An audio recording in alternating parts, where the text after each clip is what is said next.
नमस्कार, मैं दिगंबर सिंह और आप देख रहे हैं आपका अपना बिहारी खबर का यह खास शो बात खबरों की। शराबियों की खोज में शिक्षकों को लगाने के आदेश पर शिक्षा मंत्री ने जो कहा आप यकीन ही नहीं कर पाएंगे।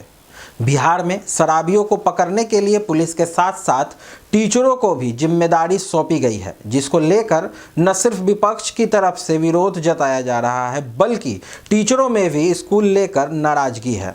वहीं इन सब के बीच बिहार के शिक्षा मंत्री विजय चौधरी ने इस मुद्दे पर बात की है और उन्होंने साफ कर दिया कि यह उनकी ड्यूटी है। शिक्षा मंत्री विजय चौधरी ने कहा कि इस मुद्दे को बेवजह का तूल दिया जा रहा है।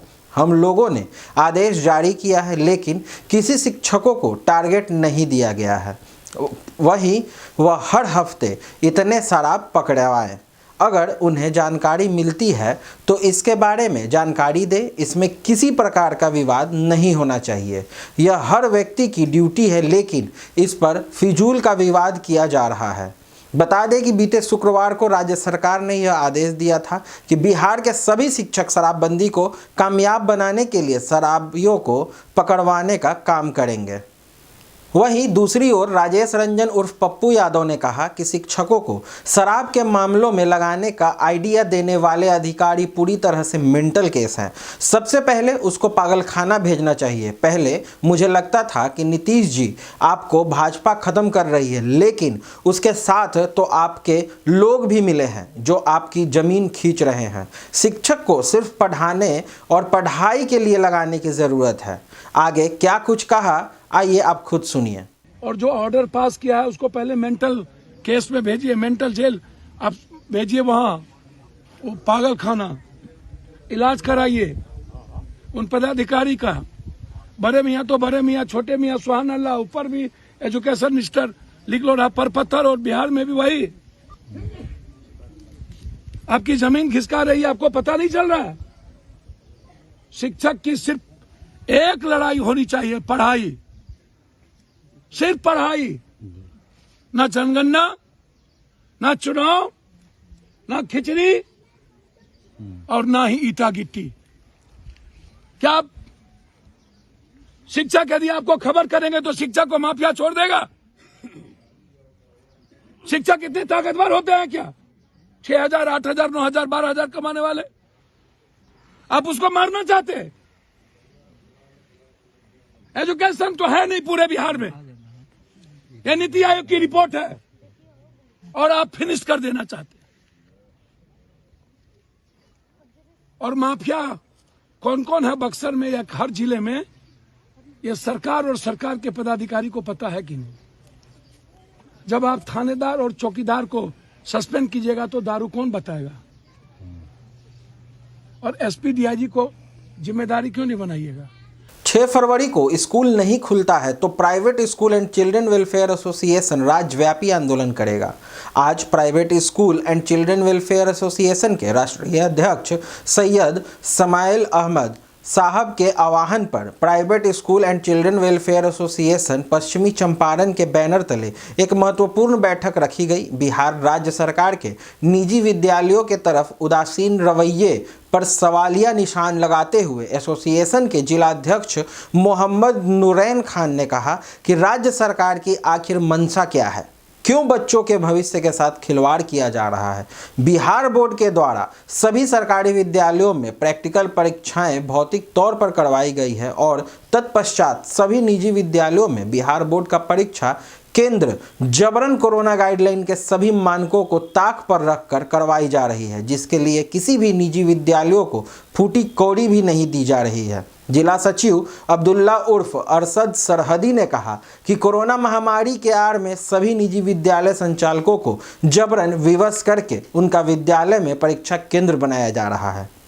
मजदूर संगठनों के राष्ट्रव्यापी हड़ताल का समर्थन करेगा संयुक्त किसान मोर्चा।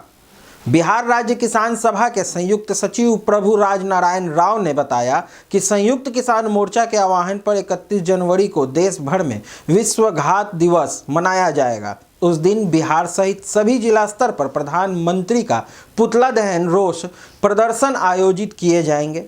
मोर्चे से जुड़े सभी किसान संगठन जोर शोर से इसकी तैयारी में जुट गए हैं। याद रहे कि किसानों के साथ हुए धोखे का विरोध करने के लिए संयुक्त किसान मोर्चा ने 15 जनवरी की अपनी बैठक में यह फैसला किया था।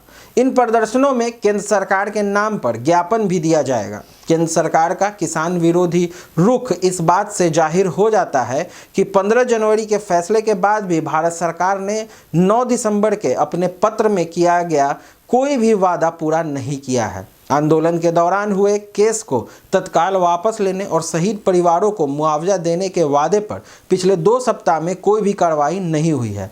एमएसपी के मुद्दे पर सरकार ने कमेटी के गठन की कोई घोषणा नहीं की है। इसलिए मोर्चे ने देश भर में किसानों से आह्वान किया है कि वह विश्वासघात दिवस के माध्यम से मोदी सरकार तक अपना रोष पहुंचाएंगे।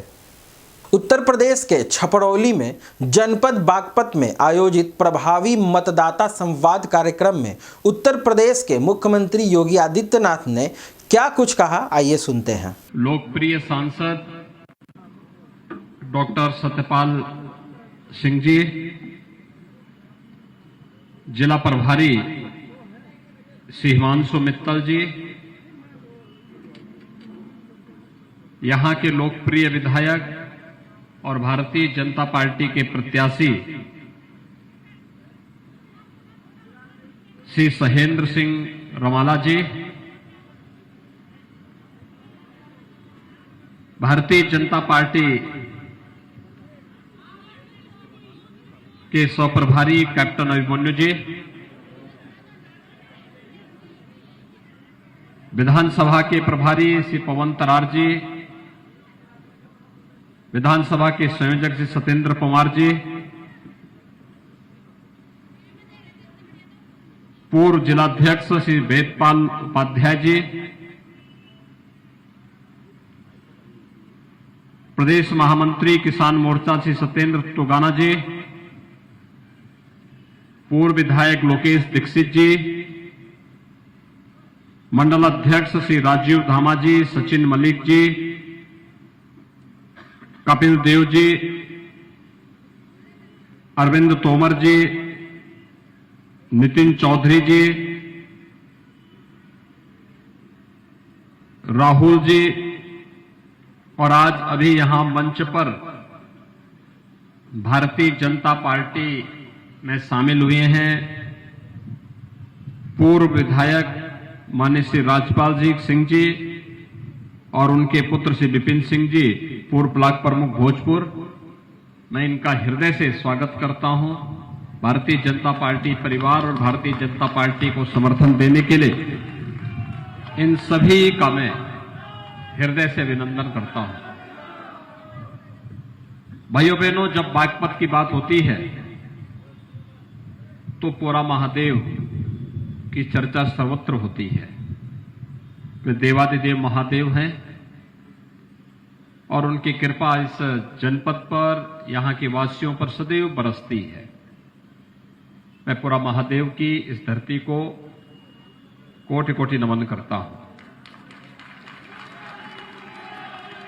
भाइयों बहनों, जब छपरौली की बात होती है तो मुझे चौधरी चरण सिंह जी भी याद आते हैं। चौधरी साहब ने यहां की चीनी मिल के पुनरुद्धार का सपना देखा था 1980 में, लेकिन वो कभी पूरा नहीं हो पाया था। जब आपने सहेंद्र सिंह रमाला जी को विधायक बनाया और डॉक्टर सत्यपाल सिंह सांसद बने, तो इन दोनों ने जब प्रयास किया तो चौधरी साहब तो ये बोलते थे कि इस चीनी मिल का थोड़ा पुनरुद्धार हो जाए। हमने यहां पर नई क्षमता के साथ एक नई चीनी मिल ही दे दी है और नई चीनी मिल यहां के किसानों की सेवा कर रही है। भाइयों बहनों, पूरा महादेव की जब मैं चर्चा कर रहा था तो पश्चिमी उत्तर प्रदेश में कावड़ यात्रा की चर्चा भी होती होगी। याद करिए, पहले कावड़ यात्रा पे रोक लगती थी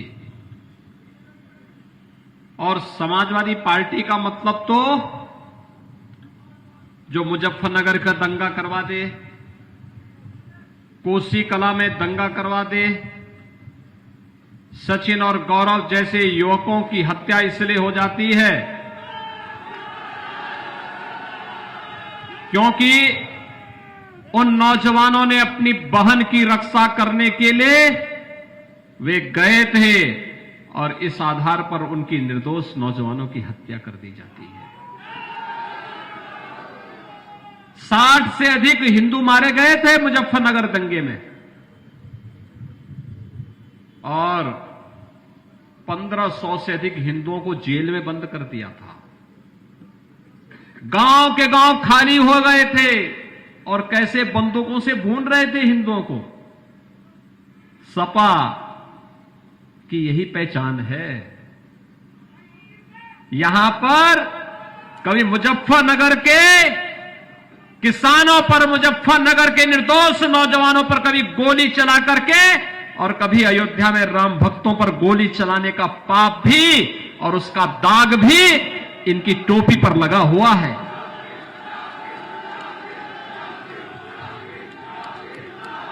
इन निर्दोष राम भक्तों के खून से भी इनकी टोपी रंगी हुई है और दंगों में मारे गए निर्दोष सचिन हो या फिर गौरव या फिर यहां के वे सभी नौजवान और वे सभी किसान जो मुजफ्फरनगर दंगों के शिकार हुए थे, वे सभी समाजवादी पार्टी के पाप के दाग से इनकी टोपी रंगी हुई है। भाइयों बहनों, दुनिया के अंदर कोई और समाज होता तो समाजवादी पार्टी इस बेशर्मी के साथ वोट मांगने के लिए नहीं आती जिस रूप में आज वो आती है।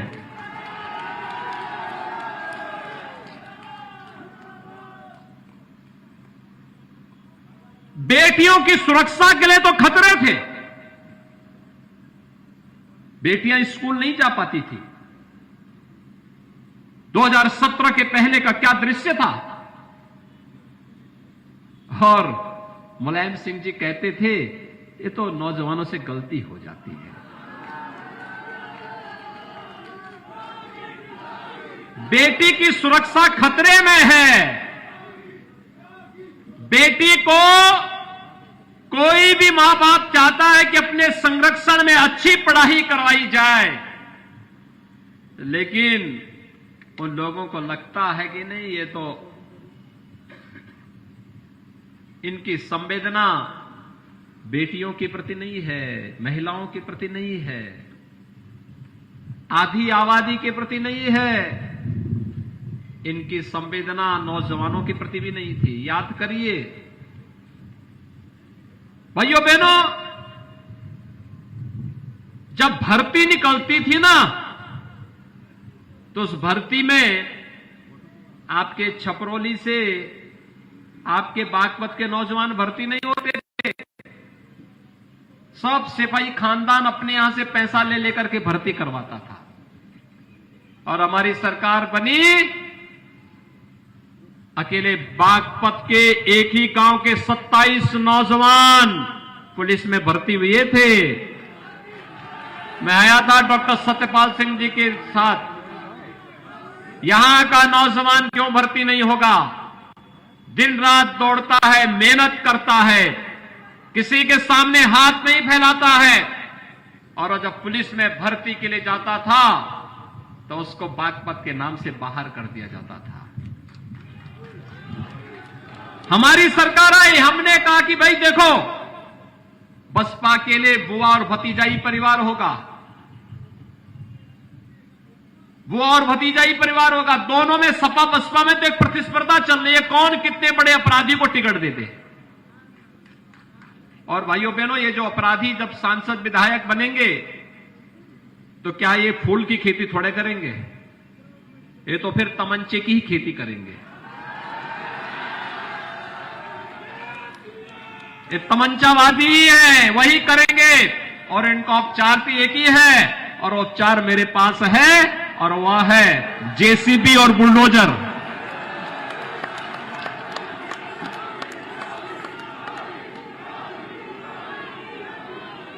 इनका उपचार तो एक ही है, कि कानून का राज और थोड़ी भी किसी संभ्रांत व्यक्ति, सम्मानित व्यक्ति और किसी नौजवान के साथ, उसके जीवन के साथ खिलवाड़ किया, किसी बेटी की सुरक्षा के साथ खिलवाड़ किया, किसी व्यापारी का अपहरण किया, तो फिर इस स्थिति में पहुंचा दो कि वह गले में तख्ती लटका करके फिरता रहे कि साहब बकस दो, अब सब्जी बेच करके ही खानदान की परवरिश करूंगा। क्या यह हिम्मत है समाजवादी पार्टी या बहुजन समाजवादी पार्टी या कांग्रेस में कि इन गुंडों से इस प्रकार की भीख मंगवा सके? नहीं है, नहीं कर सकते। ये दल तो इन माफिया और अपराधियों के सामने नाक रगड़ते हैं और इसीलिए माफिया और अपराधी सिर चढ़ करके प्रदेश की जनता का जीना हराम कर दिए थे। ये भारतीय जनता पार्टी की सरकार थी इन अपराधियों को उनकी जगह पहुंचाने का काम कर दिया। पहले कावड़ यात्रा निकलती थी, ये हमला करते थे। अब तो कावड़ यात्रा निकलती है और ऊपर से हेलीकॉप्टर से मैं साथ साथ भेजता हूं, हेलीकॉप्टर को भी देखते रहो। कावड़ यात्राओं पे पुष्प वर्षा करना, लेकिन अगर किसी ने किसी कावड़ यात्रा को निर्दोष व्यक्ति को छेड़ना तो ऊपर से उसका काम तमाम कर देना। भाइयों बहनों, पिछली सरकार सुरक्षा के साथ खिलवाड़ करती थी और मैं इसीलिए आपसे कहने के लिए आया हूं। आपने देखा होगा हर तीसरे दिन एक दंगा होता था, हर तीसरे दिन एक दंगा। क्या पिछले 5 साल में कोई दंगा हुआ? नहीं।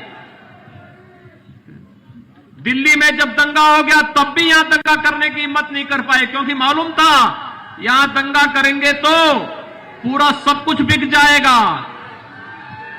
बोरिया बिस्तर बांध करके जाना पड़ेगा।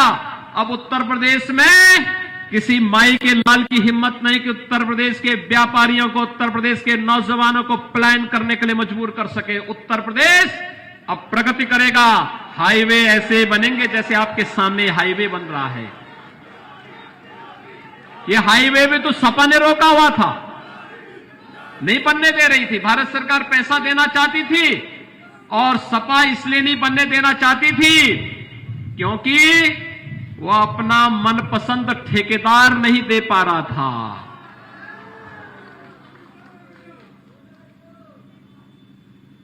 आपके रमाला जी भी और डॉक्टर सत्यपाल सिंह जी भी परेशान थे, कहते थे इस सड़क कैसे बने सहारनपुर से लेकर के दिल्ली तक।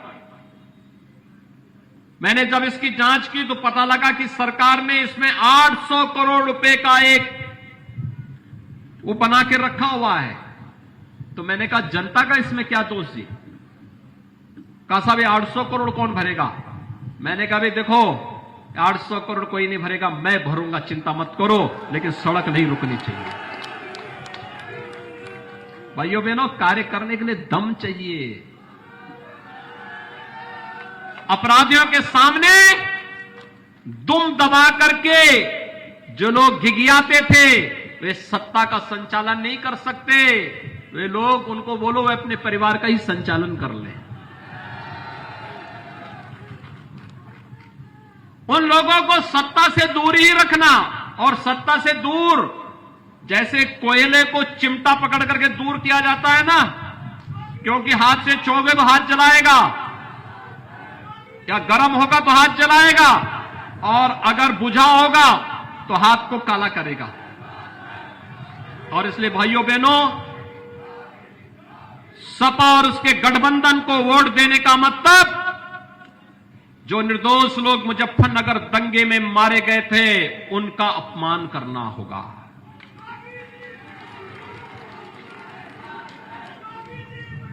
उस समय कहां चले गए थे लोग? जब दंगे हो रहे थे तब इन लोगों का कहीं अता पता नहीं था, और चीनी मिल भी नहीं लगा पा रहे थे, किसानों का गन्ना मूल्य का भुगतान भी नहीं कर रहे थे, किसानों की उपज को भी नहीं खरीदते थे, नौजवानों को नौकरी भी नहीं देते थे, बेटियों को सुरक्षा भी नहीं देते थे, कांवड़ यात्रा भी नहीं होने देते थे और श्री कृष्ण जन्माष्टमी नहीं होने देते थे।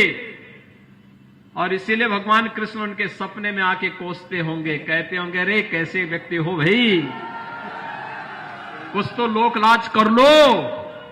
जब सत्ता सौंपी थी तो मेरी कोसी कला में दंगा करवाते थे, जब सत्ता सौंपी थी तो जवाहर बाग की घटना करवाते थे, नौजवानों के जीवन के साथ खिलवाड़ करते थे। जब सत्ता मिली बेटियों की सुरक्षा के साथ खिलवाड़ करते थे। और फिर अब जनता को गुमराह कर रहे हो कि भगवान कृष्ण मेरे सपने में आएंगे। मैं विश्वास के साथ कहता हूं, कृष्ण भक्त तो हम लोग हैं, भगवान कृष्ण तो हमारे सपने में जरूर आएंगे। वहां तो कंस ही जरूर आएगा।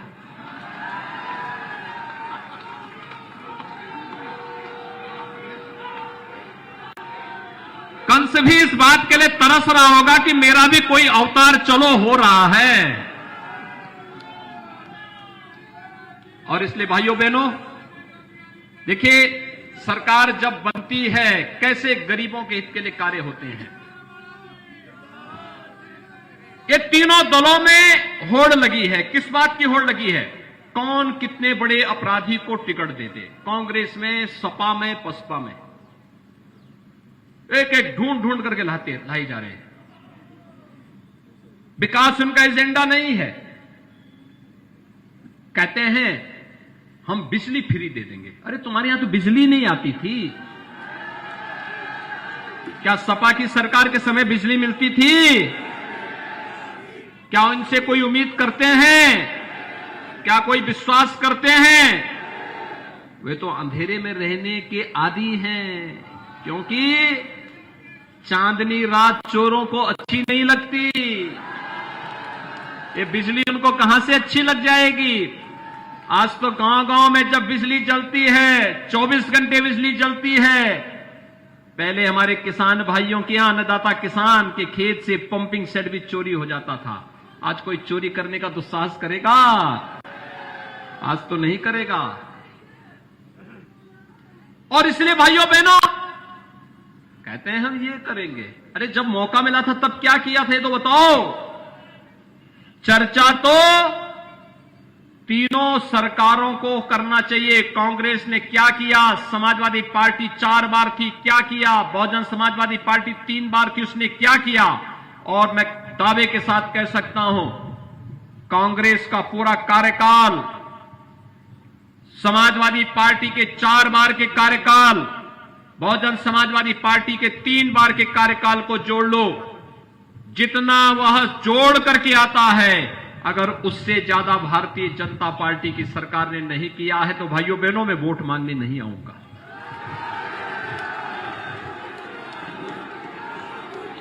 हमने तो 43 लाख गरीबों को एक एक आवास दिया है। पहले मुख्यमंत्री बनते थे, मंत्री बनते थे, अपने लिए आवास बनाते थे, गरीब की चिंता नहीं करते थे। हमें मौका मिला, हमने कहा नहीं, मुख्यमंत्री का तो कोई भी नहीं, मेरे लिए तो उत्तर प्रदेश की 25 करोड़ जनता परिवार है, लेकिन प्रदेश के गरीबों का मकान बनना चाहिए। 43 लाख गरीबों का एक एक मकान बना के दिए हैं। भाइयों बहनों, मजरे मजरे में विद्युतीकरण का काम करवाए हैं 1,21,000 मजरों में। और फिर 1,43,00,000 गरीबों को फ्री में बिजली का कनेक्शन दिए हैं। 1,56,00,000 गरीबों को रसोई गैस के निःशुल्क कनेक्शन उपलब्ध करवाए हैं। 1 करोड़ वृद्धजन, विधवा महिलाएं, दिव्यांग जनों को 12,000 रुपए हर वर्ष पेंशन की सुविधा हम लोग दिए हैं। 9 करोड़ गरीबों को 5 लाख रुपए की साल में स्वास्थ्य की गारंटी का कार्ड उपलब्ध करवाए हैं। कहीं भी जाएंगे वो कार्ड से उनका उपचार हो जाएगा। और 15 करोड़ गरीबों को, डबल इंजन की सरकार है, तो डबल डोज राशन का भी उपलब्ध करवाने का कार्य कर रहे हैं।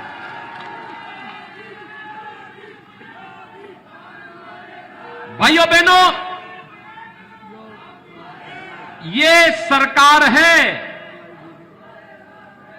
एशिया का सबसे बड़ा एयरपोर्ट आपके बगल में जेवर में हम लोग बना रहे हैं। यहां से बैठिए, दुनिया के किसी भी देश की यात्रा कुछ ही घंटे में कर लीजिए।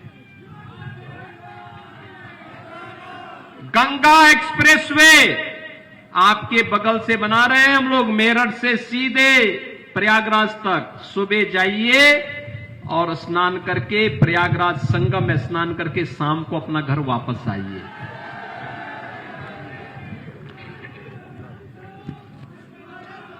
समाजवादी पार्टी तमंचों की फैक्ट्री लगाती थी, हमने उसको बैन करके कहा नहीं, डिफेंस कॉरिडोर बनेगा, डिफेंस कॉरिडोर तो बनेगी जो पाकिस्तान की सीमा पे गड़गड़ाएगी। पाकिस्तान के अंदर घुस करके हमारे भारत के जवान, बागपत में पैदा हुआ जवान पाकिस्तान के अंदर में जाकर के दुश्मनों की छाती में मूंग दलने का काम करेगा। वो तोप यहां बनेगी यूपी में। सपा के मुखिया कहते हैं कि पाकिस्तान तो सर्टिफिकेट पाकिस्तान को देता है, वो गन्ना की चिंता नहीं करता, वो जिन्ना की उनको चिंता है। और इसलिए भाइयों बहनों, मेरी आप सबसे अपील है, वहां विकास के नाम पे क्या होता था? आप सपा की सरकार के समय के किसी एक विकास कार्य को मुझे गिनवा दीजिए, केवल एक विकास उसका दिखाई देगा, और वह है कब्रिस्तान की बाउंड्री। कब्रिस्तान की बाउंड्री के अलावा कोई विकास वहां हुआ ही नहीं। और भाइयों बहनों, हमारी सरकार में उत्तर प्रदेश के 700 मंदिर या धाम, इनके लिए पैसा देकर के इनका सुंदरीकरण का कार्य किया गया है। कैसे विकास होता है, ये विकास का मॉडल है। और इसीलिए मैं आप सबसे अपील करने के लिए आया हूं, सहेंद्र सिंह रमाला जी ने छपरौली की चीनी मिल लगाने के लिए सरकार के साथ कहा था। इन्होंने कहा था उस समय कि साहब, चौधरी साहब को नहीं आई हूं, चौधरी साहब ने 1980 में कहा था कि इस चीनी मिल का विस्तारीकरण होना चाहिए। सपा, बसपा, कांग्रेस सभी दल आ गए, कोई नहीं कर पाया। लोक दल भी उनके साथ था, तब भी नहीं कर पाए। चौधरी साहब का सपना नहीं पूरा कर पाए। इन्होंने कहा कि सरकार में दम है तो सरकार दिखा दे अपना दम, और फिर अगर सरकार हमारे यहां के किसानों का इस कार्य को करती है तो मैं भी बिना किसी शर्त के भारतीय जनता पार्टी के साथ मिलकर के फिर आगे की राजनीति करूंगा। और भाइयों बहनों, हमने कहा भी ये तो अन्नदाता किसानों का मामला है, ये हम करेंगे। आपने सांसद जी को बुलवाइए। नई चीनी मिल लगा दी आपके रमाला में, ये सामने दिखाई दे रही थी। मैं जब आ रहा था सामने चीनी मिल दिखाई दे रही थी, मैं आया था उद्घाटन के समय में भी। और भाइयों बहनों, चौधरी साहब के सपने को सही मायने में साकार डॉक्टर सत्यपाल सिंह और श्री सहेंद्र सिंह रामाला ने किया है। चौधरी साहब का सपना वे लोग नहीं साकार कर सकते। जब मुजफ्फरनगर का दंगा होता है, वे एक बार भी हालचाल लेने तक नहीं जाते हैं, एक भी बार हालचाल लेने नहीं गए, और वही गलती फिर से दोहराने का प्रयास कर रहे हैं। जाटों का टिकट काट करके उन्हीं लोगों को फिर से टिकट देने का प्रयास कर रहे हैं जिन्होंने वहां पर सचिन और गौरव की हत्या कर दी थी। भाइयों बहनों, ये अस्वीकार्य है, नहीं स्वीकार किया जाना चाहिए। और मेरी आप सबसे अपील होगी, आप सबसे मेरी अपील होगी, अगर आप चाहते हैं कि प्रदेश में ऐसे ही कानून का राज बना रहे, अगर आप चाहते हैं कि थानों का संचालन कोई हिस्ट्री शीटर न करे, अगर आप चाहते हैं कि तुष्टीकरण की जिस नीति को सपा ने, बसपा ने, कांग्रेस ने प्रदेश के अंदर लागू करके प्रदेश को दंगों की आग में झोंका था, ये बंद होना ही चाहिए। अगर आप चाहते हैं कि सोतीगंज जैसे बुलडोजर चलते रहें, अगर आप चाहते हैं कि बेटियों की सुरक्षा की पुख्ता व्यवस्था हो, अगर आप चाहते हैं हमारे नौजवानों को नौकरी और रोजगार की ऐसी गारंटी मिलती रहे, अगर आप चाहते हैं अन्नदाता किसानों का सम्मान होता रहे और उनका गन्ना मूल्य का भुगतान समय पे होता रहे, अगर आप चाहते हैं कि सर्वत्र कानून का राज हो, आस्था का सम्मान हो, कांवड़ यात्रा इसी सम्मान के साथ चलती रहे, गांव, गरीब, किसान, नौजवान, महिलाएं और समाज के प्रत्येक तबके का सम्मान और उत्थान इसी प्रकार से होता रहे, तो इसके लिए मैं आपके पास आया हूं आपसे अपील करने के लिए। अपील एक ही, भारतीय जनता पार्टी ही राष्ट्रवाद, सुशासन और विकास के इस अभियान को आगे बढ़ा सकती, मात्र भारतीय जनता पार्टी। और भारतीय जनता पार्टी में जानता हूं चुनाव आयोग ने कुछ गाइडलाइन तय की, उस गाइडलाइन के अनुसार यहां सीमित संख्या में लोग हैं। मैं देख रहा था बाहर भी, सड़कों पर भी चारों तरफ हजारों लोग खड़े हैं। मेरी भी इच्छा थी उनके बीच में आने की। मैं तो रवाला जी को बहुत दिन से कह रहा था कि मुझे आना है छपरौली में। और भाइयों बहनों, मैं आज सबके बीच में इसीलिए आया हूं आपसे कहने के लिए कि आप सब जानते हैं कि बहुत ज्यादा हम लोग बड़ी सभाएं नहीं कर पाएंगे।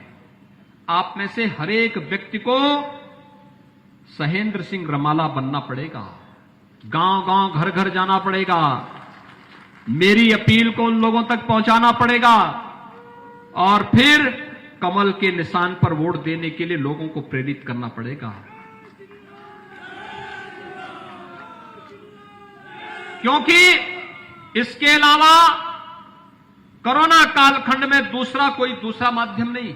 हर एक व्यक्ति को घर घर जाकर के जिम्मेदारी निभानी पड़ेगी। आपके पास स्मार्टफोन होगा, आप सोशल मीडिया में होंगे, फेसबुक पर, व्हाट्सएप पर, इंस्टाग्राम पर, जहां भी जिस भी माध्यम से हो सकता है, एक एक व्यक्ति को जोड़ करके कमल के निशान के साथ जोड़ने की अपील उनसे करिए। और क्यों? सुरक्षा और समृद्धि के लिए भारतीय जनता पार्टी ही एकमात्र विकल्प है, कोई दूसरा नहीं इसका विकल्प हो सकता। सबका कार्यकाल लोगों ने देखा है और मेरी आप सबसे अपील होगी, आप इस पर करेंगे कि आप लोग सब मेरी बात से सहमत हैं? सभी लोग दोनों हाथ ला करके, उस सड़क के उस पार भी लोग हैं बड़ी संख्या में, मेरी उनसे भी अपील होगी, क्या वे लोग सहमत हैं? सभी लोग सहमत हैं? तो मेरे साथ दोनों हाथ ला करके बोलेंगे, भारत माता की, भारत माता की, भारत माता की। धन्यवाद योगी जी। आगे की और खबरों के लिए आप हमसे जुड़े रहें। बिहारी खबर के फेसबुक पेज और यूट्यूब चैनल को लाइक, शेयर और सब्सक्राइब करना ना भूलें। हमें इंस्टाग्राम पर भी फॉलो करें। धन्यवाद।